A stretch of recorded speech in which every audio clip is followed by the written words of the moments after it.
زیر زمین ٹرین بھی زمین سے 82 میٹر گہرائی تک جاتی ہے۔ یہ اوسطاً 40 میٹر گہری ہے اور اس کے اسٹیشن دیکھنے کے قابل ہیں۔ یہ شاہی محلات اور آرٹ کا نمونہ دکھائی دیتے ہیں۔ ماسکو کے زیر زمین ریلوے سے روزانہ 60 لاکھ لوگ سفر کرتے ہیں۔ روسی لوگ بہت خوبصورت اور سمارٹ ہیں۔ ماسکو شہر میں فی کس آبادی کے لحاظ سے دنیا کے سب سے زیادہ ارب پتی رہتے ہیں، لیکن آپ کو اس کے باوجود ملک کے کسی حصے میں دولت کا وحشیانہ رقص نظر نہیں آتا۔ یہ لوگ آہستہ بولتے ہیں، مہمان نواز ہیں۔ ماسکو شہر میں صرف 80 دن جبکہ سینٹ پیٹر برگ میں 56 دن سورج نکلتا ہے۔ پورے ملک میں سال کے باقی دن دھند، بادل اور بارش رہتی ہے۔ روس میں سائبیرین ٹرین کے نام سے ایک حیران کن ٹرین بھی چلتی ہے۔ یہ دنیا کا لمبا ترین ریلوے سفر ہے۔ یہ ٹرین 8 ٹائم زونز کو کراس کرتی ہے اور 87 شہروں اور والگا دریا سمیت 16 دریاؤں کے اوپر سے گزرتی ہے۔ یہ بھی ایک حیران کن سفر ہے۔ آپ ٹرین میں بیٹھ کر سائبیریا کے برفستانوں سے گزرتے ہیں اور فطرت کو اپنی کھلی آنکھوں سے دیکھتے ہیں۔ روس میں سرخ رنگ خوبصورتی کی علامت ہے۔ یہ لوگ جس چیز سے محبت کرتے ہیں یہ اس کو سرخ رنگ دیتے ہیں۔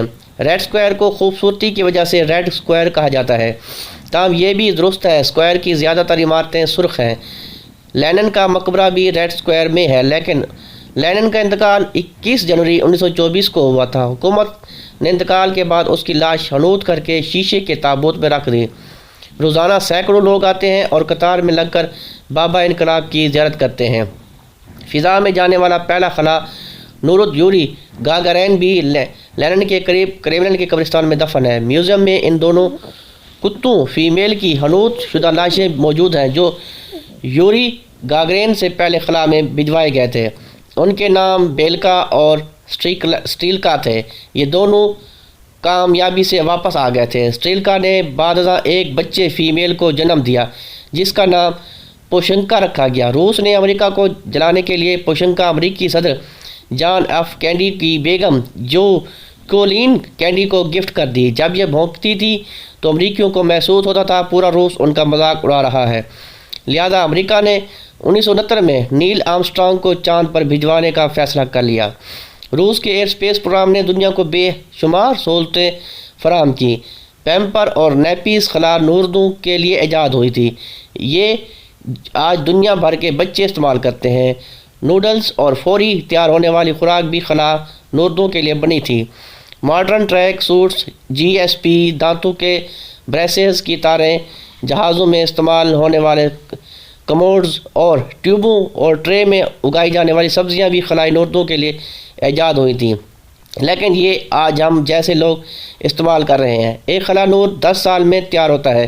یہ لوگ حقیقتاً جان نثار ہوتے ہیں، یہ جانتے ہیں یہ شاید ہی واپس آ سکے، لیکن یہ اس کے باوجود انسان کا فخر بن کر خلا کے سمندر میں اتر جاتے ہیں۔ اسپیس میوزیم میں ان دونوں ریاضی دانوں کی تصویریں بھی لگی ہیں جن کی کیلکولیشن پر سفر کر کے اس انسان نے خلا میں قدم رکھا تھا اور پیچھے رہ گیا۔ کریملن تو یہ صدیوں سے روس کے بادشاہوں اور انقلابی لیڈروں کی سرکاری رہائش گاہ اور دفتر چلا آ رہا ہے۔ روس کے موجودہ صدر ولادیمیر پوٹن بھی کریملن میں بیٹھتے ہیں۔ گہرائی میں ماسکو کا عظیم شہر بکھرا ہے۔ یہ وہ شہر ہے جس کے بارے میں ہٹلر نے کہا تھا، جس نے ماسکو فتح کر لیا گویا اس نے پوری دنیا فتح کر لی، وہ فاتح اعظم بن گیا۔ لیکن آپ کمال دیکھیے، روسیوں نے آج تک کسی شخص کو فاتح اعظم نہیں بننے دیا۔ ہٹلر یہ خواب دیکھتے دیکھتے دنیا سے رخصت ہو گیا، مگر ماسکو اپنی جگہ قائم رہا۔ تحریر میں کوئی غلطی ہو تو تصحیح فرما دیں۔ شکریہ۔